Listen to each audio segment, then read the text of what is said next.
একটা বিষয় খেয়াল করে দেখছো, আমরা কিন্তু সবসময় আমাদের পরিবারকে সবথেকে বেশি অবহেলিত করি। সবথেকে কম সময় দিই পরিবারকে, বিশেষ করে বাবা মা।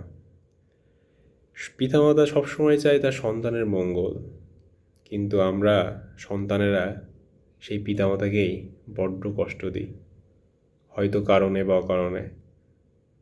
কিন্তু আমাদের উচিত তাদেরকে ভালো রাখা। তোমার কষ্ট হচ্ছে জেনেও তাদেরকে তুমি কষ্টে আছো সেটা না বলা, বরং এটা বলা উচিত তুমি ভালো আছো, কারণ তোমার ভালো থাকায় তারা ভালো থাকবে। তোমার কষ্টে তারা কষ্ট পাবে, কিন্তু সেই কষ্টের পরিমাণ অনেক বেশি।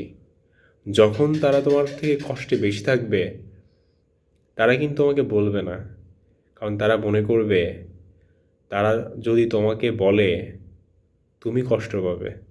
তোমার কষ্টের কথা চিন্তা করে তারা কিন্তু তোমাকে বলবে না। সুতরাং তুমি তাদের কষ্টের কারণ হও না, আনন্দের কারণ হও।